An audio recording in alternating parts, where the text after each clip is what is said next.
राजो मोक्षे वीक्षे पुराधातापि विस्मते कि सत्तिरुके इंदुराम भरत तो याद साधना के।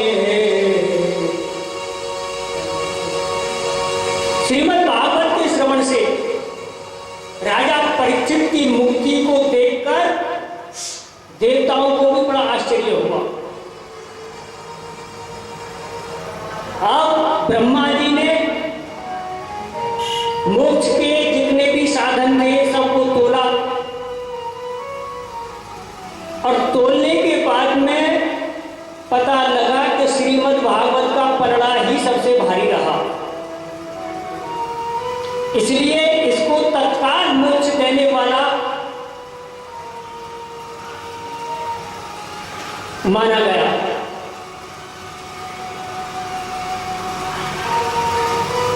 सनकादियों ने नारद जी को श्रीमद् भागवत को सुनाया था और नारद जी ने इससे भी पहले ब्रह्मा जी के मुख से सुन रखा था, लेकिन सप्ताह श्रवण की जो पृथ्वी का प्रावधान हुआ वो सनकादियों ने ही नारद जी को बतलाया और तभी से सप्ताह श्रवण की विधि चली आ रही है। एक बार सनक, सनंदन, सनातन, शरद कुमार ये चारों निर्मल ऋषि सत्संग के लिए विशालापुरी में आए। वहां उन्होंने नारद जी को जाते हुए देखा और नारद जी से कहा, हे देवर्षि, आप ऐसे कैसे भगे चले जा रहे हैं? आप तो कुछ चिंताजनक मालूम पड़ते हैं। कुछ ऐसा जान पड़ता है जैसे गृहस्थी पुरुष का सारा धन लुट जाता हो, उस तरह आपकी दशा हो रही है। इसका कारण बताइए, क्या बात है? नारद जी ने कहा, मैं पृथ्वी पर इसलिए आया था कि यहां पर कि हरि क्षेत्रम कुरुक्षेत्रम श्रीरंग सेतु वंदनम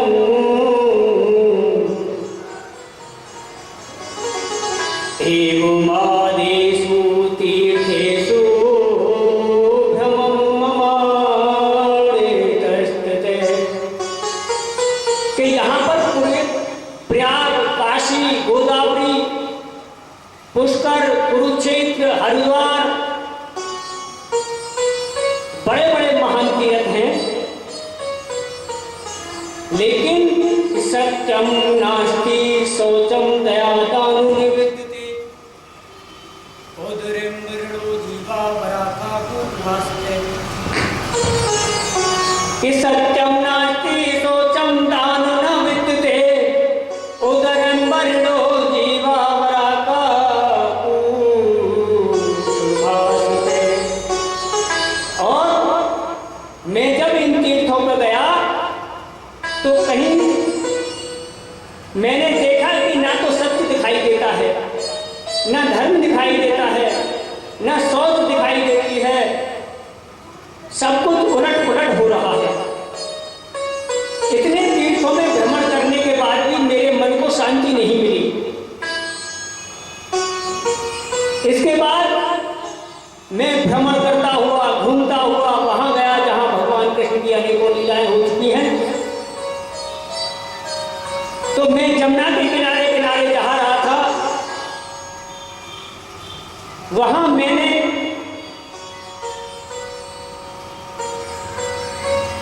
तरुणा स्त्री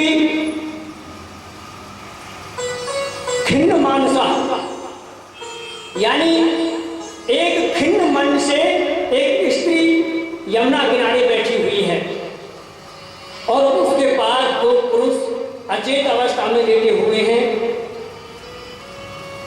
और उस स्त्री की हजारों स्त्रियां सेवा में लगी हुई हैं, उसकी पंखा जल रही हैं, उसकी सेवा कर रही हैं, लेकिन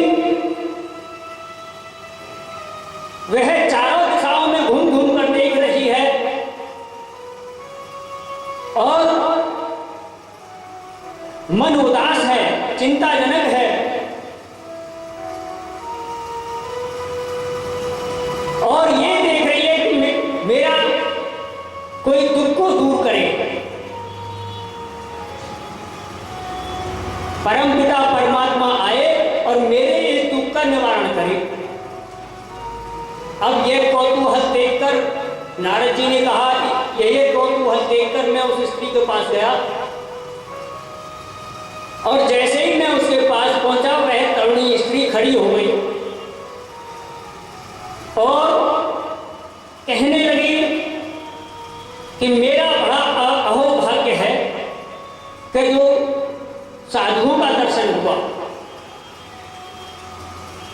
मैं बड़े भाग्यी हूं, क्योंकि साधुओं का दर्शन तो परम कल्याण का साधन होता है। हे साधु जी, आइए और मेरे दुख को दूर कीजिए। तब नारद जी ने पूछा, देवी तुम कौन हो? तो उस स्त्री ने कहा,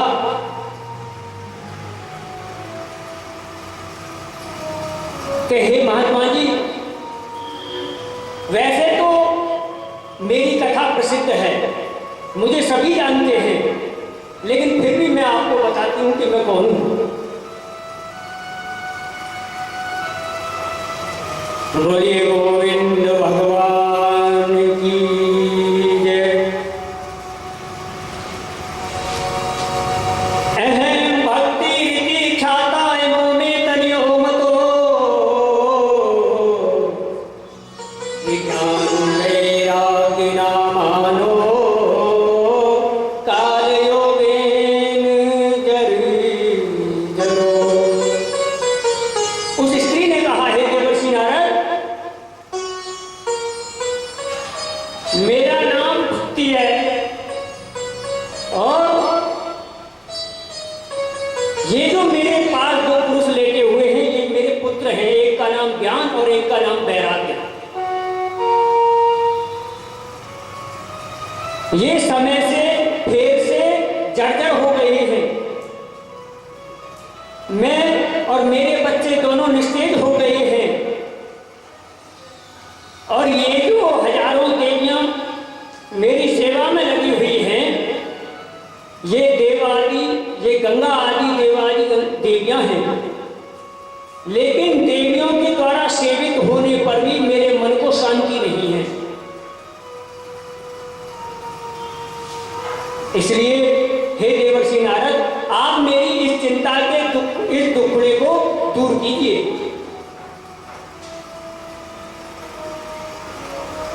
भक्ति ने फिर कहा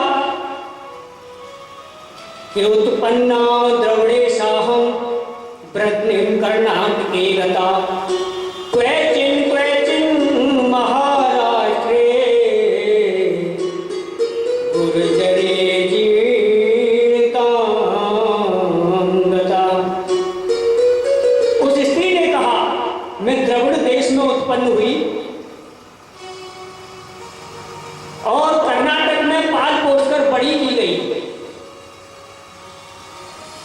महाराष्ट्र में मुझको कहीं कहीं पर सम्मानित भी किया गया, लेकिन जब मैं गुजरात में आई तो वहां कलयुग ने मुझे छीन कर दिया। आज मेरे पुत्रों की ये दशा है कि इन पे चला फिरा भी नहीं जाता है। तो मैं गुजरात से चली इसलिए कि जहां भगवान कृष्ण की अनेकों लीलाएं हो चुकी हैं, वहां शायद मेरे टुकड़े का कोई उपाय हो जाए। तो मैं गुजरात से चलकर के मथुरा, वृंदावन, यमुना किनारे आई। तो मैं तो यहां आकर के तरुणी हो गई, लेकिन मेरे पुत्रों को, ज्ञान को और वैराग को यहां भी कोई पूछने वाला नहीं है। तो हे देवर्षि नारद, मुझे कोई ऐसा उपाय बताइए, मेरे दुख को दूर कीजिए, मेरे इस कष्ट का निवारण कीजिए।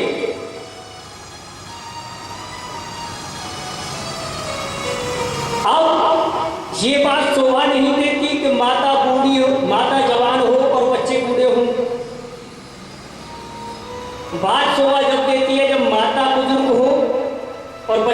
विद्वान हूं, लेकिन समय के फेर ने यहां सब उलट पुलट कर दिया है।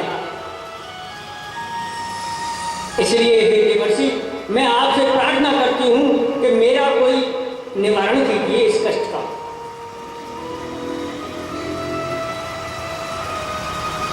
देवर्षि ने कहा, हे देवी तुम चिंता मत करो, मैं तुम्हारे टुकड़े को अपने हृदय में देखकर अभी बताता हूं। और देखा और देख करके कहा कि तुम देवी चिंता मत करो, मैं तुम्हारे इसका कोई ना कोई उपाय सोचता हूं। बोलिए गोविंद भगवान की।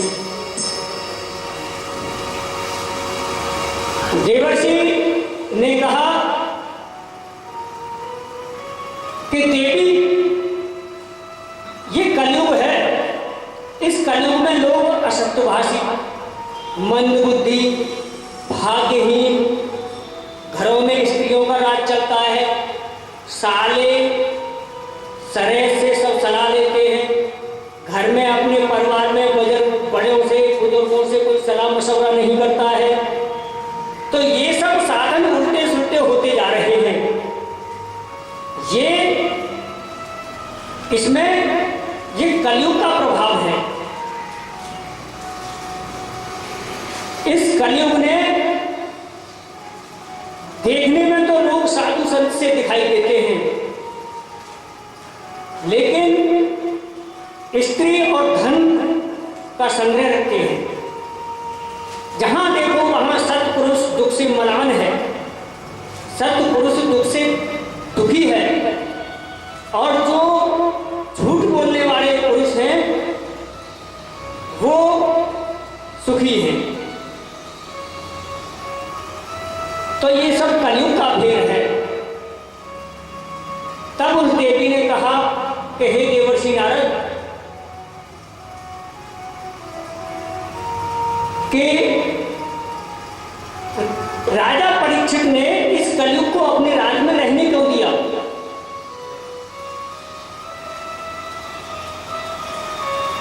तो देव ऐसे महान राजा, ऐसे राज ऋषि, नारद जी ने कहा, हे देवी, कलयुग को इसलिए रहने दिया कि यत् फलम नास्ति तपसा न योगेन समाधना, और तत् फलम सम्य करो केशव कीर्तनम। कि जो कलयुग, सतयुग, द्वापर भजन से, योग से, वैराग से, अनेक प्रकार की बड़ी बड़ी साधना करने से जो फल की प्राप्ति नहीं होती थी, वह फल की प्राप्ति केवल कलयुग में भगवान के श्री नाम से ही हो जाती है।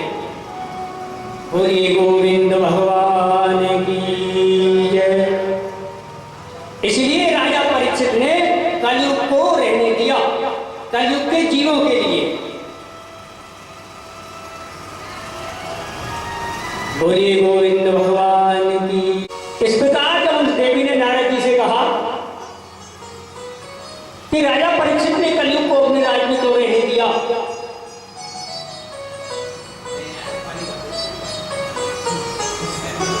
तो नारद जी ने कहा कि इसमें यह बहुत बड़ी विशेषता है कि एक बार का भगवान नाम स्मरण कर लेने से ही जीव का कल्याण हो जाता है। लेकिन लोग कुकर्मों में प्रवृत्त होते जा रहे हैं, जहां देखो वही दुख से दुखी है। काम क्रोध लोभ मोह तृष्णा व्याकुल चेत से तेपि तिष्ठति तपसी तपे इष्ट शोकत। लोग काम से, क्रोध से, मोह लोग इतना भयंकर भरा पड़ा है कि लोग इतने दुखी हैं कि उनके मन को शांति है ही नहीं। हे देवी तुम चिंता मत करो, मैं तुम्हारे दुख का निवारण अवश्य करूंगा। यदि मैंने तुम्हारे दुख का निवारण नहीं किया तो मैं भगवान नारायण हरि का दास नहीं। तब उस भक्ति ने कहा कि हे देवर्षि, मेरा बड़ा भाग्य है कि स्वर से